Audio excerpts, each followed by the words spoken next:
I first want to congratulate each and every one of you. We did it. Everything we've done over the past 4 years, really the past 12 years, has led up to this moment. Sorry, kind of short. And I can be pretty sure that each person in this room has been waiting for this moment for a very long time.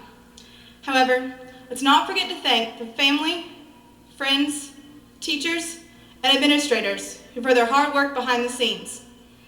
They are truly the ones who got us where we are today.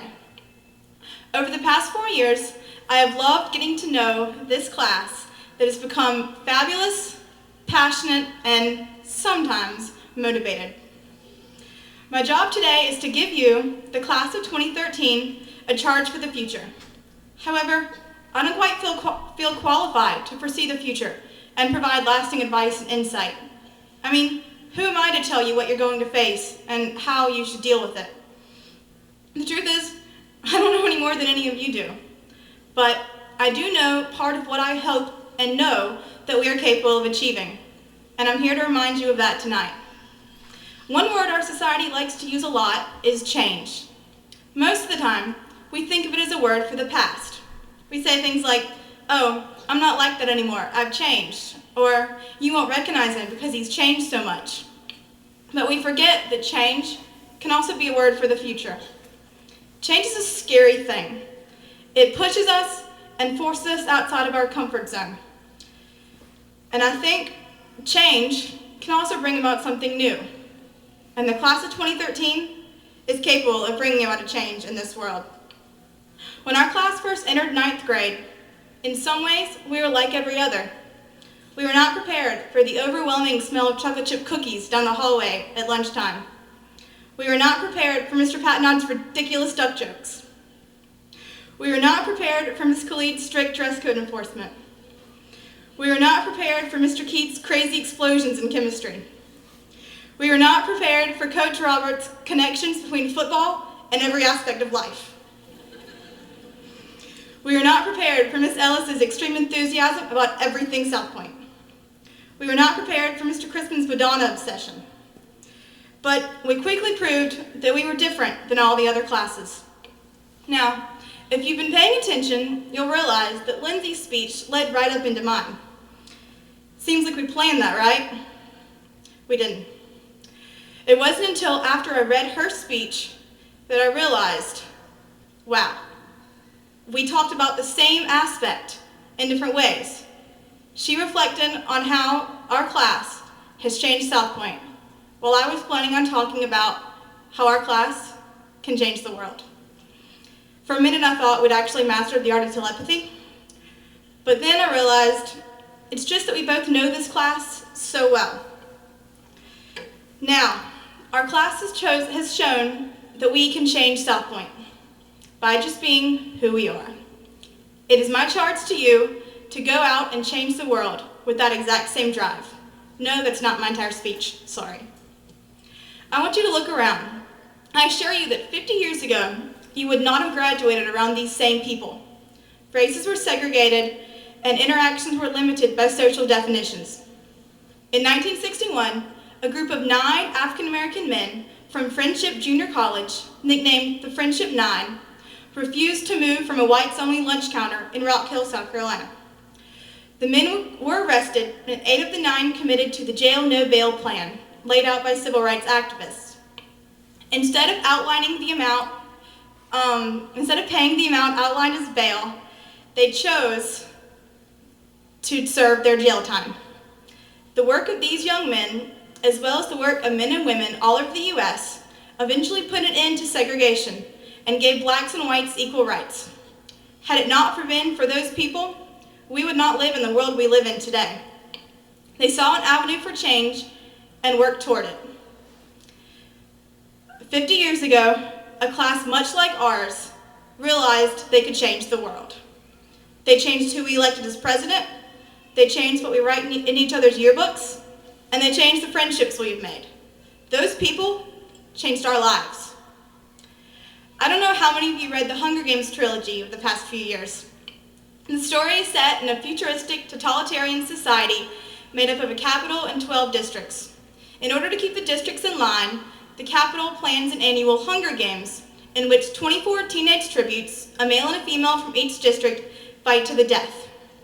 The first book follows Katniss Everdeen, the female tribute from District 12, on her journey through the Hunger Games. Near the end of the story, Katniss finds herself face to face with Cato, the male tribute from District 2. Cato tells her, "One more kill.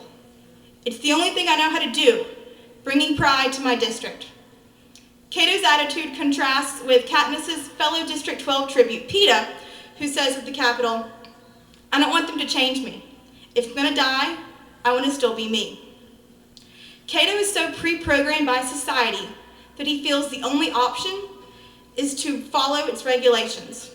He is not willing to create change and turn his world into something better. However, Peeta feels differently.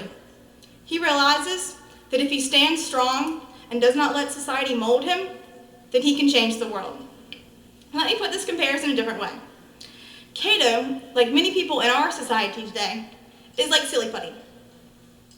You can mold it and shape it and stretch it and twist it and create whatever you want with it. Just like a person plays with silly putty, society molds us into the people it wants us to be. Now, our job, class of 2013, is to be like a rubber band. No matter how far you stretch it, or twist it, or try to change it, when you release a rubber band, it goes exactly the way it was to begin with. Now, I know some of you in here are going to tell me if you stretch it far enough, it will break. Accept my analogy and move on.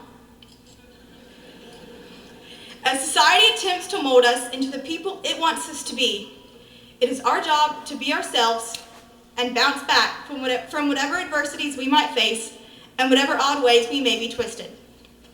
I hear people all the time complaining about our society.